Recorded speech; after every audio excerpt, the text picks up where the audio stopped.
Check. Yeah, mic check, mic. Well, we can't have. Can we turn on? Can we turn on that light? Oh my, yeah, that's better. I feel like a deer in the headlights of love.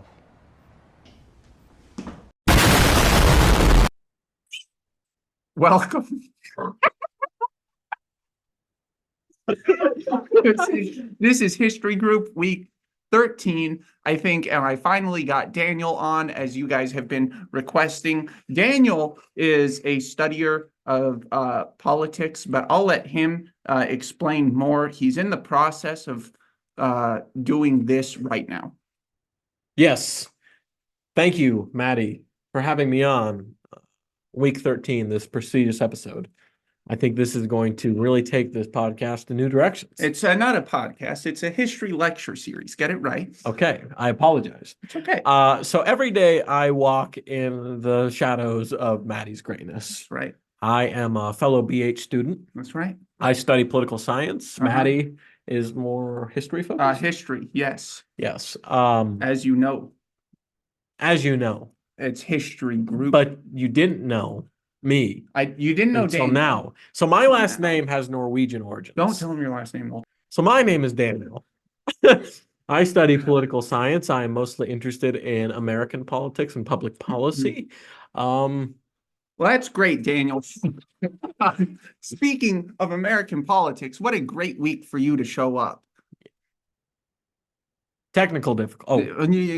It happens every week. We're talking about unique Americanisms. Yeah. Right now, our faces are only covering up Nancy Pelosi. We're doing you a favor, okay? Oh. So, Daniel, why don't you tell us? Could you explain the memes we're looking at?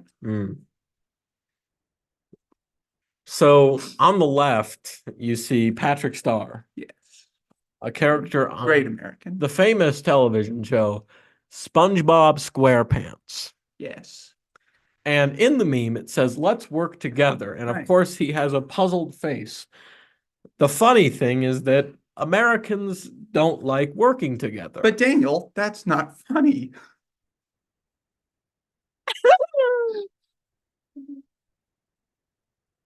It is funny.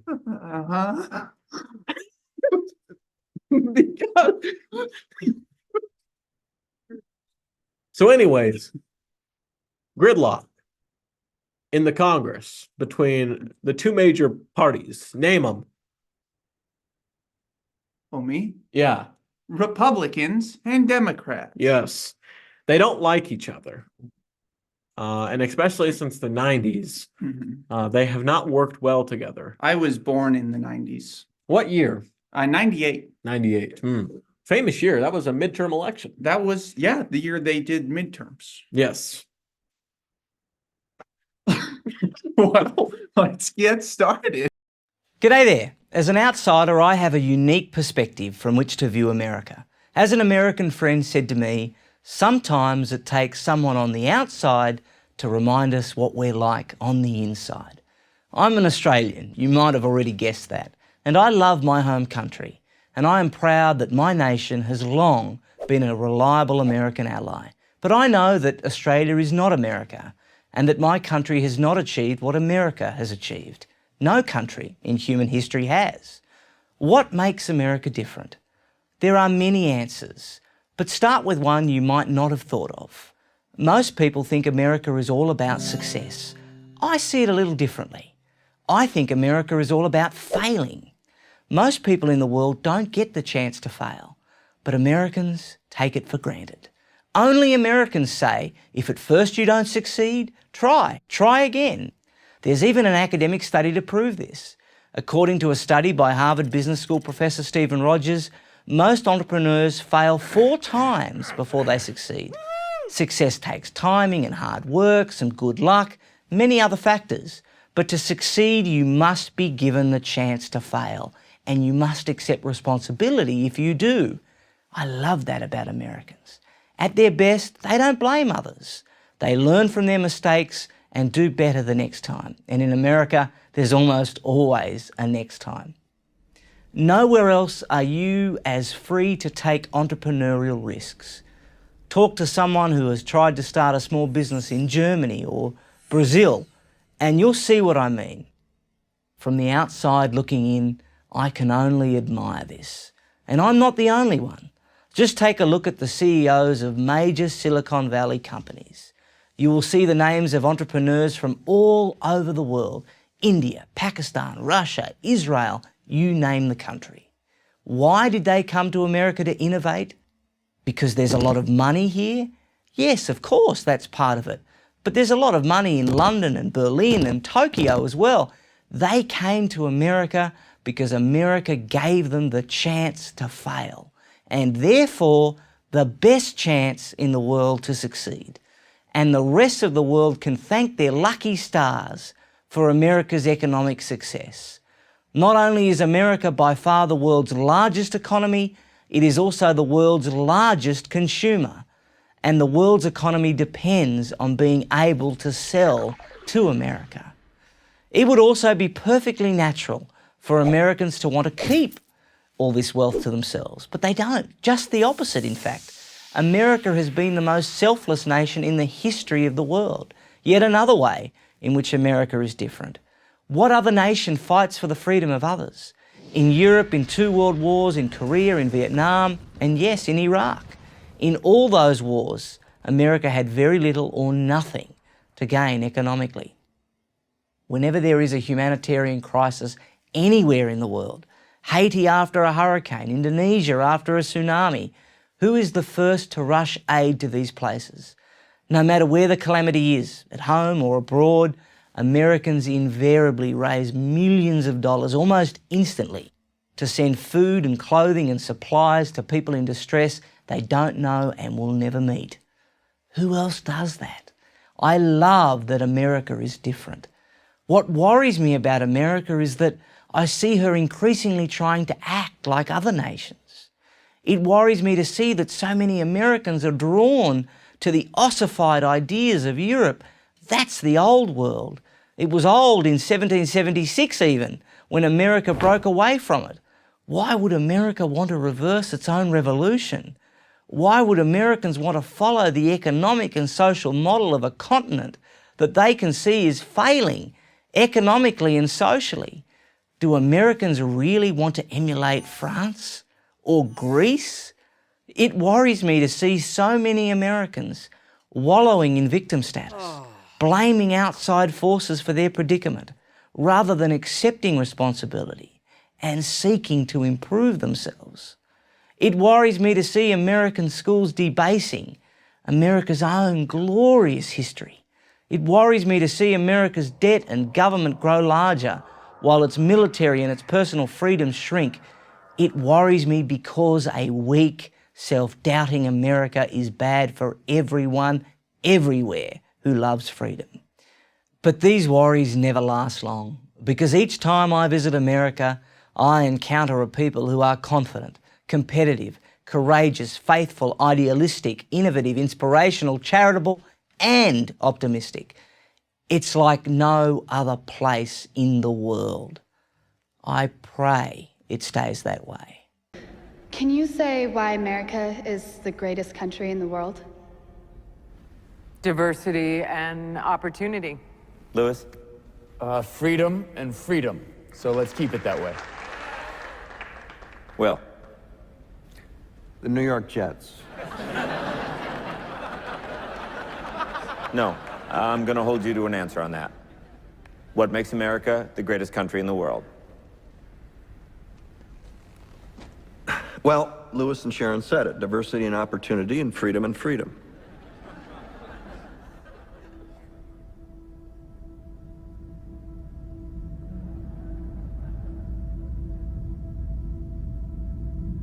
I'm not letting you go back to the airport without answering the question.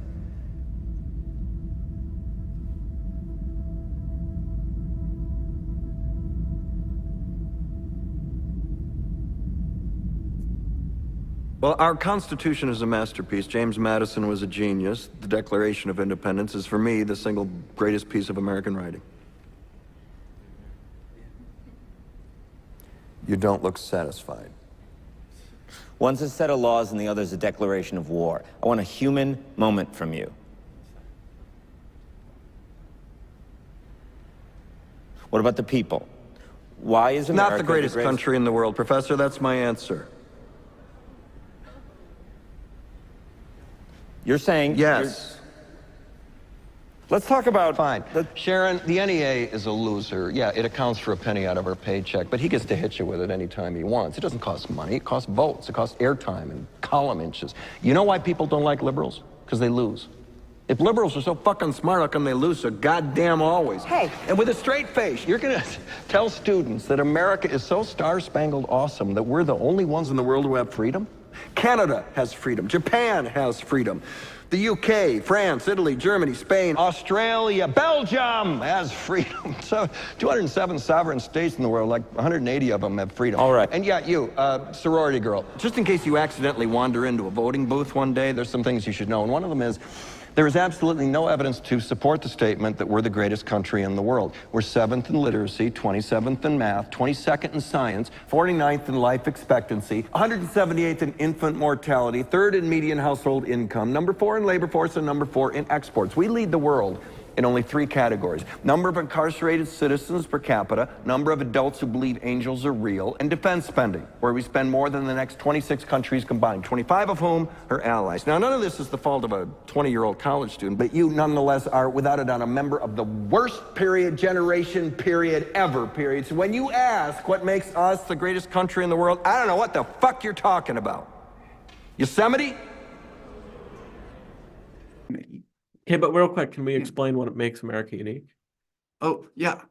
Daniel, could you explain what makes America unique? Football. American. Yeah, what about it? We love football and we love tailgating. Right. There's nothing like watching people throw the pigskin. If you know, it's like the 50-yard line and right. such. It's right in the Touchdown. I would say another thing that makes America unique is single member districts, but that's Oh.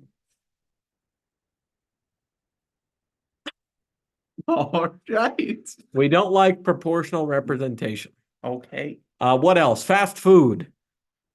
We love fast food, and our influence is apparent across the world because fast food is everywhere now. And we can thank Ray Kroc and McDonald's for that. Shout out Ray Kroc. Yes. We also like soda. High fructose. What's your favorite soda, Maddie? What's my favorite soda team?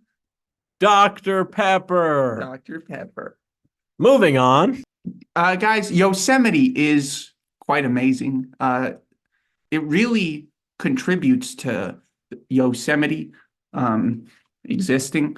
There's trees and mountains. What about Yellowstone? Those both start with a Y. Honestly, Yellowstone, I think, is inferior to the Tetons. Yeah, Both in Wyoming. Both in Wyoming. The Tetons just to the south. The thing about the Tetons is you can see how it goes kind of like this, and then it goes right up. Have you ever seen on Old Faithful? I have. Thoughts? Big.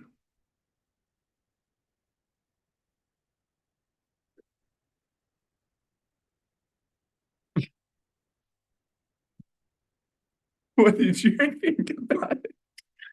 I myself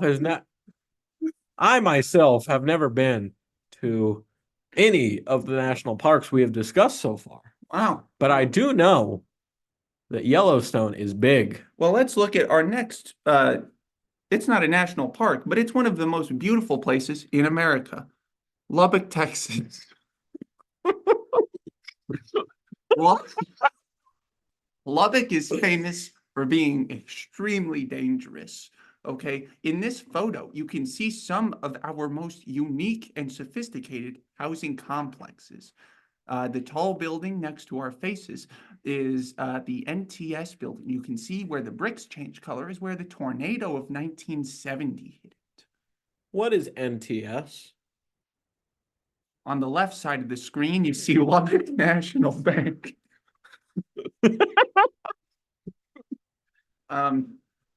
Daniel, tell us about Lubbock. So Lubbock is a town in Texas. It is.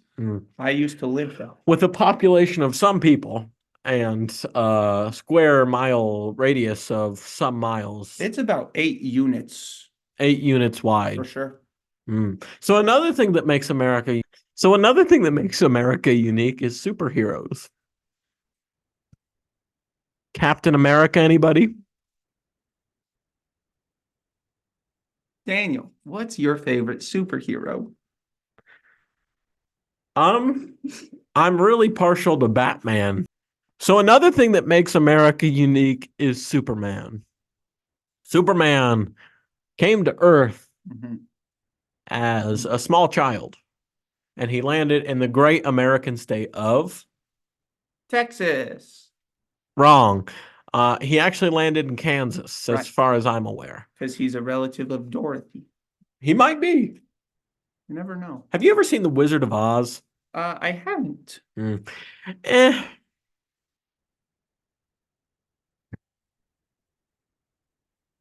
So anyways, Clark Kent went to work at a newspaper. It's a good field, journalism. I'd recommend it. You really get to see the world. You do.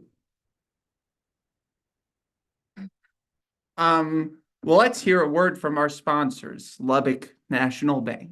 Never seen the sky so blue. The birds are singing, I got nothing. Two friends on a shopping trip until it all goes wrong. Stop thief, stop him!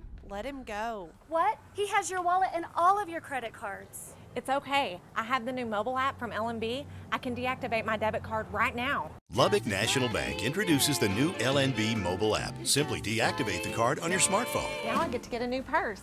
Can I read this? Yeah, so here's the quote of the day. Daniel's going to read it for us. It takes its time to us, and it's so slow to change. What are you doing? Like when you don't like putting on the bad, you can't exactly. And it's very not nice to like, can you please update the Excel? Your please, and identified a lot of the up to times. It did not work that on me, but I'm trying it again. And please, please, and please update your app. What do you think the author means by that?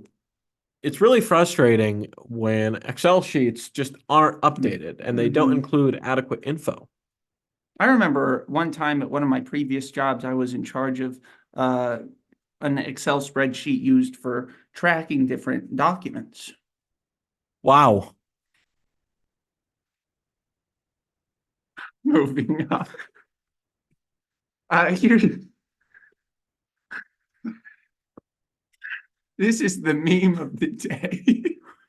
Cinnamon Toast Crunch. I would say it's pretty Americanism. I think it's good. I like it when it gets a little soggy from the milk. Now we have to give him a minute to watch the meme. Do you like hot sauce? I do. If you go to Taco Bell, are you a mild, hot, fire, or Diablo person? I am a hot. Me too. I think hot has the best taste. I agree.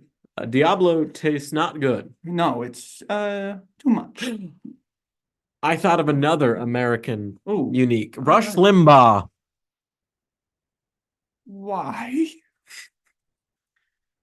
Americans like talk shows. They do. My favorite is Stephen Colbert. Who is Colbert? He runs The Late Show. He used to be a colleague of Jon Stewart when he was on The Daily Show. Like Stuart Little. Yeah, but not a mouse. And John. Stuart Little wasn't named John. Moving on. What's next?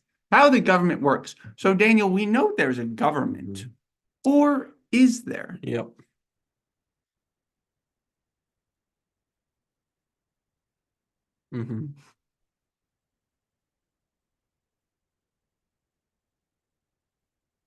I'll rephrase. Government, right? You study it. Talk about it. Yeah, so the United States has a system called federalism, in which power is shared between the federal government and state governments, which may or may not exist. Right. I'm not committed. Yeah. At the federal level, power is separated into three distinct branches of government. And as you can see on our display here, we'll start from left to right. Yeah. The legislative branch. Yeah. What does that do, Daniel? It's made up of a Congress Mm-hmm.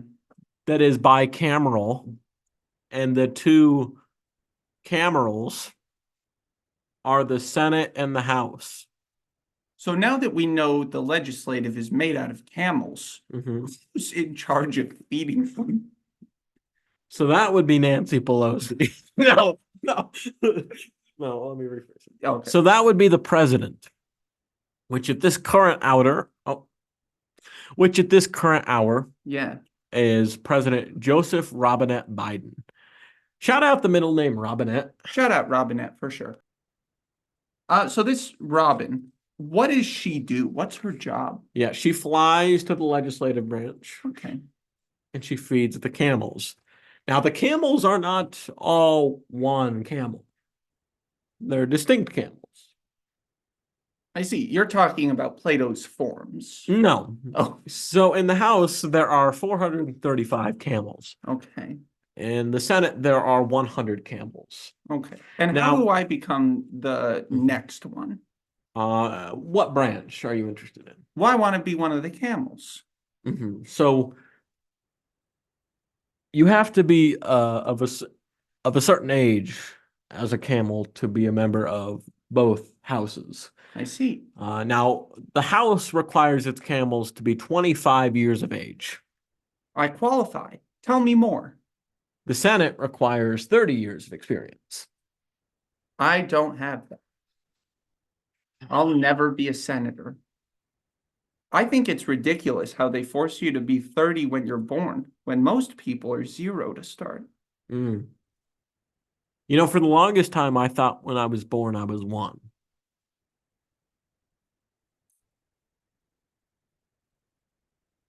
So the House and the Senate make up the legislative branch. Let's move on to the executive branch. Yeah. Who can name that famous house? No, it's the White House. So the president is not a king. What? The president is elected indirectly by the people. Ooh. Does that mean you and I get to choose who the president is? Maddie and I, as well as all of our viewers, all have a voice in choosing the President of the United States. The Supreme Court is the highest court in the United States. So are they like up on a hill? Yes. Whoa. Yes. They are not camels. Big changes for the court. What are they?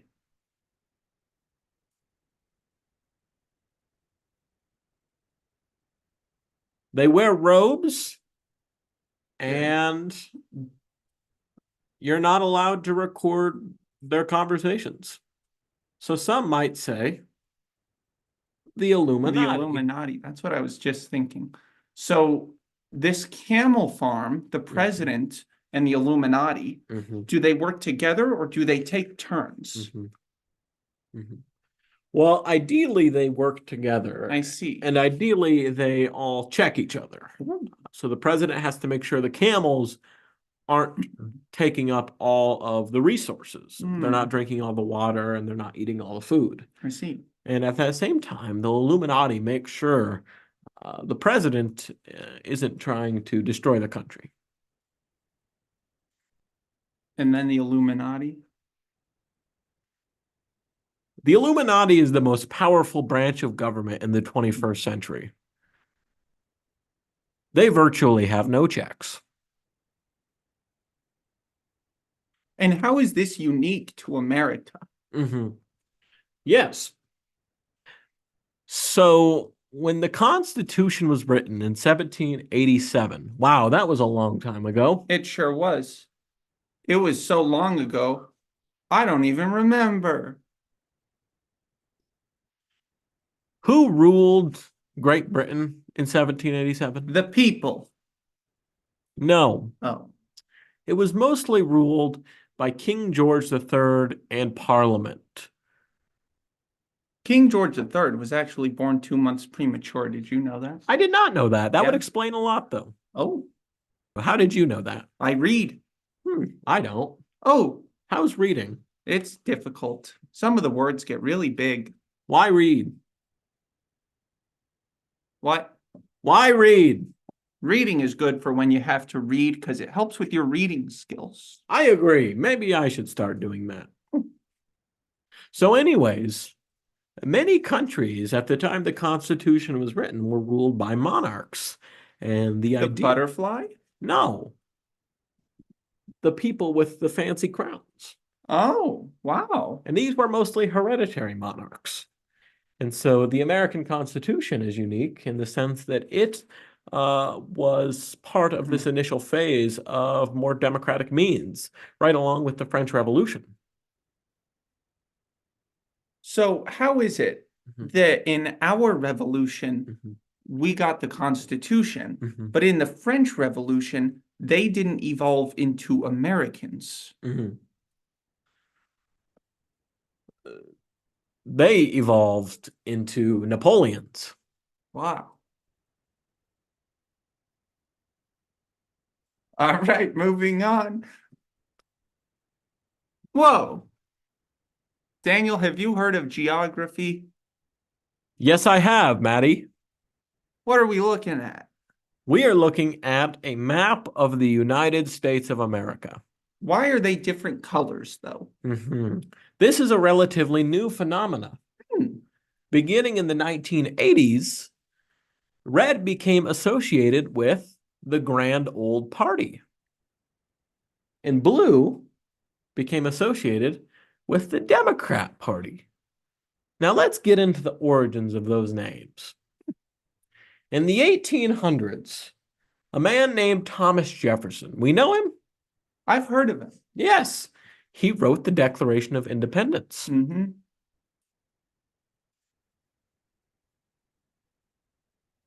so this Thomas Jefferson guy, he did not like the idea of a big central government. So he formed the party that morphed out of the anti-federalist faction. And it was known as the Republicans. Kind of. It was known as the Democrat Republicans. Wow, they used to work together. They did. And these Democratic Republicans favored small central government and more power to the states. Now, the Federalist Party favored bigger central government, and it went through various incarnations. But it wasn't until the 1820s and 30s with President Andrew Jackson where the Democrat Party really came into power and came into existence. Andrew Jackson believed the presidency was the bully pulpit, was the voice of the American people. And so they called him a Democrat. Yes, they also called him other things. Wow. And then, in the late 1850s, another party formed. Son of a gun. And this party replaced the Whigs. There was a party named after this. So you're telling me there was one party that advocated for democracy and another one that forced people to play dress up? Not dress up, just to cover their bald heads. Oh, I see. You see, I'd be ashamed. In the American tradition, having a bald head was associated with royalty.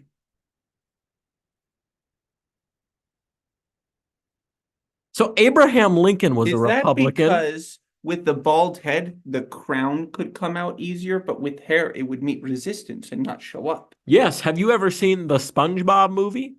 I have. King Neptune wore a crown. He did. And did he have hair? No. No. No. And so Abraham Lincoln was the first Republican president. Was this before or after he died? This was before. Wow. So now that we know what the colors mean, what is the map for?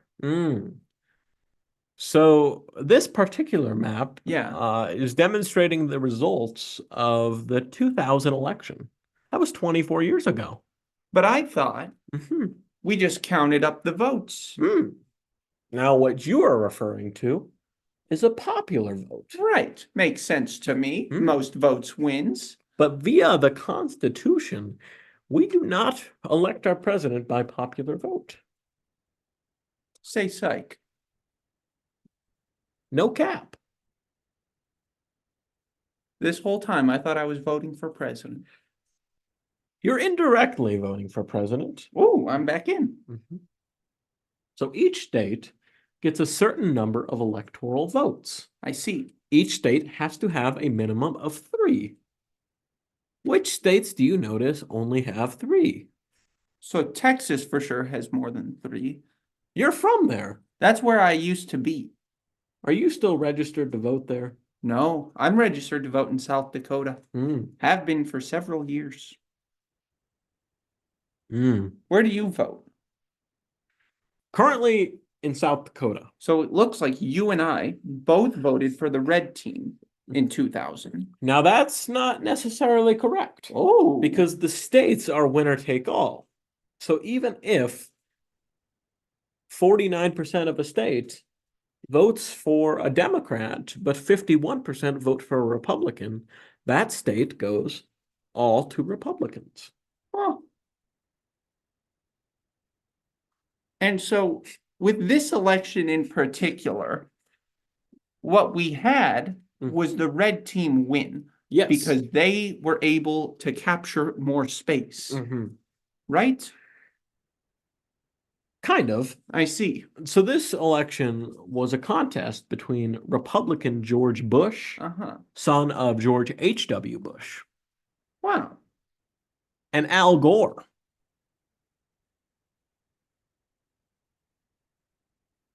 Al Gore was related to George W. Bush as his brother. That is news to me. Well, I was asking. Oh, I do not believe so. Okay. So then why were they fighting? They both believed that they could be the best president to check the camels. So I'm not understanding. If the president is George H.W. Bush and his son is George W. Bush, what's this Gore guy doing there? This Gore guy was the former vice president under Bill Clinton, also known as William Jefferson Clinton. And so what was the outcome of this election, Daniel? It was a narrow result. The Constitution requires that the winner must receive a majority of the votes, so 50% plus 1. And at our current number of electoral votes, which is 87. 538. So the winner must get at least 270 electoral votes in order to win the White House. And how many votes did George W. Bush receive? Well, according to the graph, he got 271. 271. But what's interesting about this is if you look at the percentage of the popular vote he got, it's less than Gore. Wow. So how'd he win? I don't know. Florida. What? Have you ever been there? No. I think Florida makes America unique. How so? Well, you got snakes and gators and football and Disney World and Ron DeSantis. And you don't have those anywhere else in the world? Not in that combination. Wow. So Florida is really to America what Florida is to the United States. Yes, you could say that. I have a friend from Florida. Mm. Her and I were best friends, and then she got engaged and she never talked to me again. Wow, she sounds mean. Yeah, her name's Kelsey. Maddie won't stop talking to me. Daniel and I are great friends. We go back months. Maddie and I are really good friends. We are. We even study together on Wednesdays, much to the annoyance of our friend Eller. Eller? Yeah, the woman right there. So anyways, the Electoral College is how we elect the president. Right. And the founding fathers believed that this would be a check on the people because they feared something called a demagogue. Oh, dun dun dun. Is that kind of like how the flying spaghetti monster is? Yeah, if the flying spaghetti monster appeals to people's worst desires, Yeah. yes, you would say that a demagogue is basically a flying spaghetti creature. Monster. Creature. Monster. Creature. Don't make it haunt us. It's called a monster. A monster is scary. Well, What so do- is a demagogue. I guess. So is a demagogue. Yeah. Let's What are move some on. famous demagogues? Are we allowed to talk about it? Probably like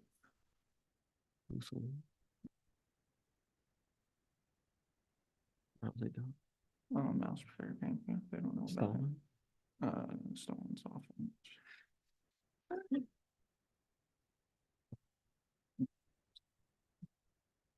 Bolsonaro. Who? Bolsonaro.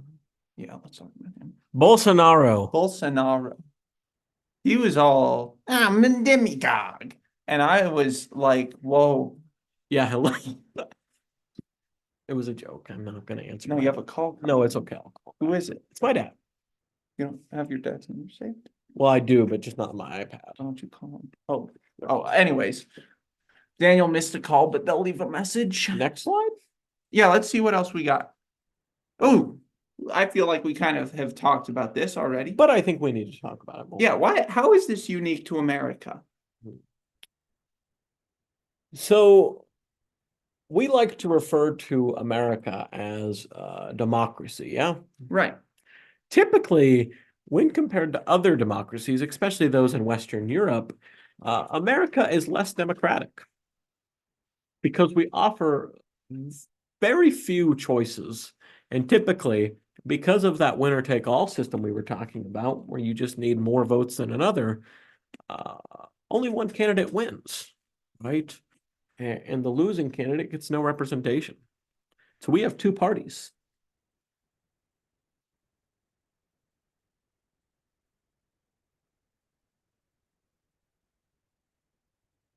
Ice, ice, baby. Let's talk about H2O. So water is crucial to living.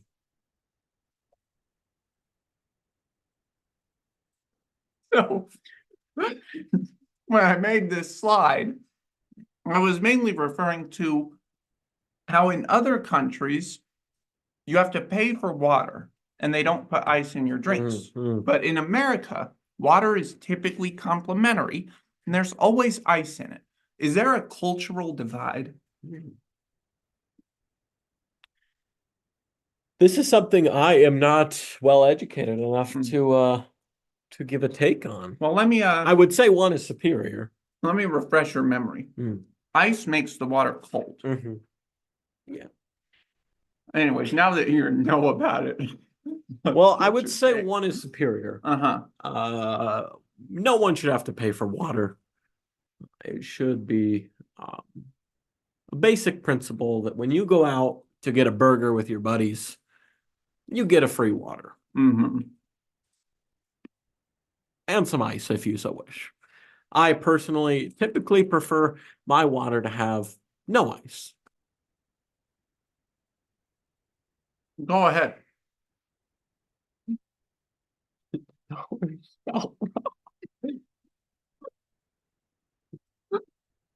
What is a dollar?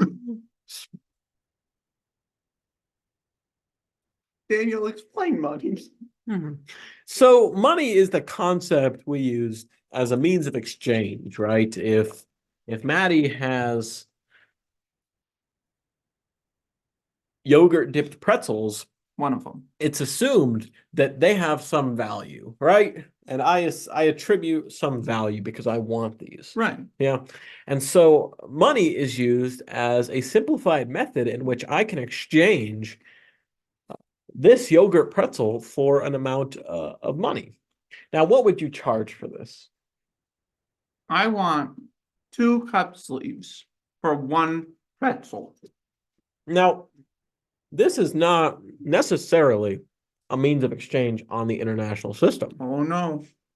Now, on a person-to-person basis, we can trade goods as we wish. But if you go to Qdoba or a movie theater or any other business, they will likely only accept, if you're in the United States, US dollars. Now, not to confuse us with the dollar, which is different. Could you explain Dollar. what is as written on the slide? Yeah. DOLLER. What is the dollar? Oh, it's kind of like the green stuff you use to buy things. Familiar with piracy. I would pay $5 for these pretzels. How much do you pay? Probably like $2.97. We do have to eat them by December 19th, 2024. Well, there's one more left. So How do you think we're going to decide who gets to eat it? you got it. Okay.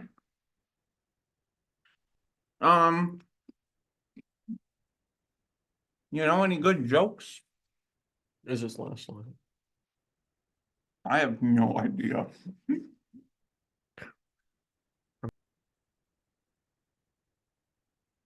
Roads, they're public goods. So, roads. Could you explain why America has so much car space, but not a lot of bike space, and then why Europe has bike space, and then in Venice, they just do boat space, but none of these go to space, which is done by Elon Musk. So who decides exactly how people get places? The camels. All right, well, next slide. Why don't Americans travel anymore? Daniel, this is your area of expertise. Exactly. Tourism and travel is exactly what I study. So what I would say is that there is a perception in the United States, well, to backtrack, there's a perception in Europe that Americans don't leave the United States, that they don't visit Europe. Yeah. And the American response would be, well, the United States is a huge country. If you look at the map that Maddie has so brilliantly provided us, the United States is much bigger than any singular European country. And so many Americans, when they take their summer vacations, what have you, they choose to travel to other states for a couple of reasons. One, because it is much more cost effective. Two, they do not need a passport. One of the great things about the American constitutional design is interstate commerce. You can be a South Dakota citizen and travel to New York and still have the same basic constitutional rights as you did in South Dakota. It's a similar thing to the European Union. Wow.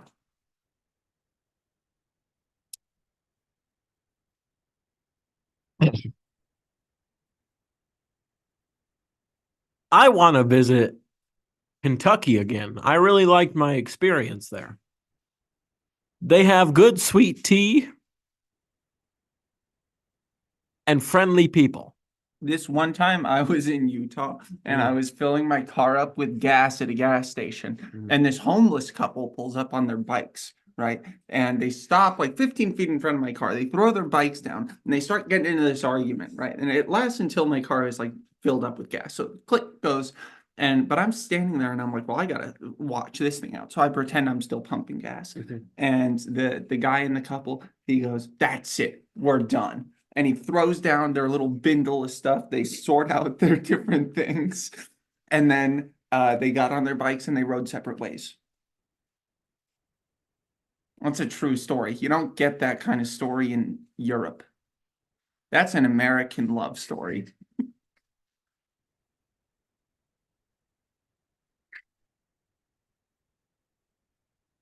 There was this other time I'm kidding. I don't have stories. I'm sad. One place in Europe I would really like to Mhm. travel is France. Why is that? France has a really interesting history and it has a beautiful countryside. If there were two places I could retire, if I have money, which I won't, it would be Maine or France. You want to hear a nice poem actually about France? I would. I see London. I see France. Could you finish that? No.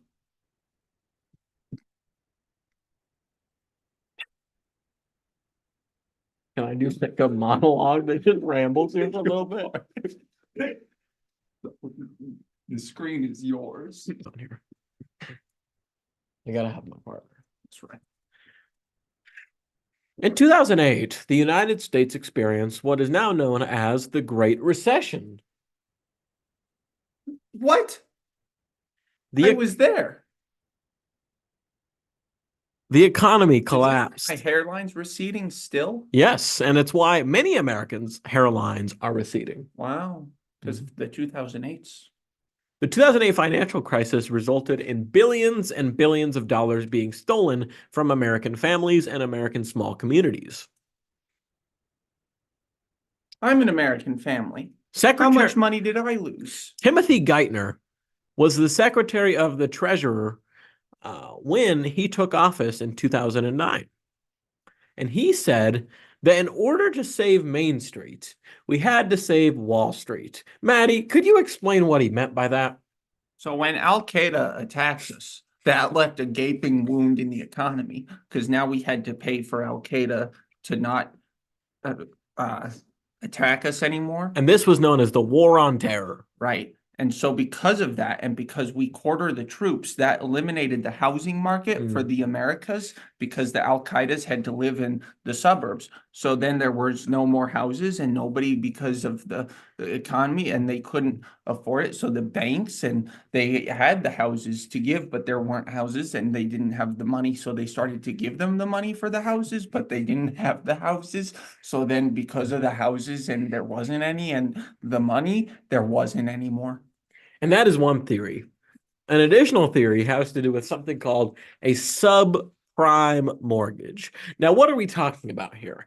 A sub is from Subway, and a prime is a relative of Optimus Prime.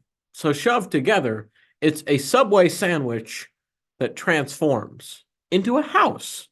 And these mortgages were sold to low-income Americans and those with bad credit. Explain credit. It's the little piece of plastic with their money, and because when you buy it and you swipe it at the machine, unless you got the tap, then it's because you tap and then the money goes, and then you can buy the things and they're yours, but they're not quite yours yet, but they are because you made the purchase, but you didn't pay for it because of the card with the money isn't paid off right then. You have to pay because the money's not out. It was the bank, and so the bank then doesn't have the money, so you have to pay the bank. Exactly. And leading up to 2008, there was what's called a bubble. Now, this bubble is distinguished from other bubbles. Like when you take the stick and you blow the bubbles. This is not what this was. This was a housing bubble, meaning that prices were appreciating faster than they were actually worth anything. So people thought that they could just further, and to appreciate means to go up in value, right?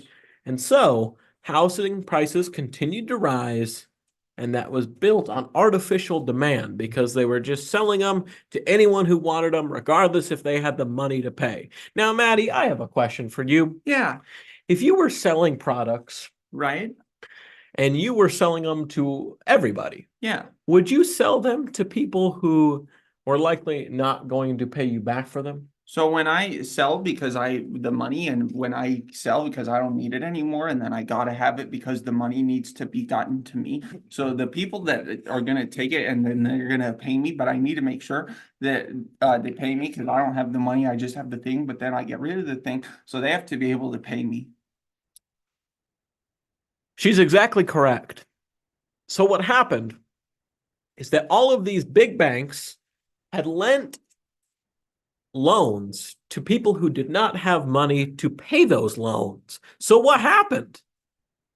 They exploded. Yes, they went into default.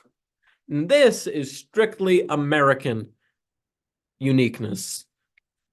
Buying things without affording them. I love to do it. You love to do it. I have credit card debt.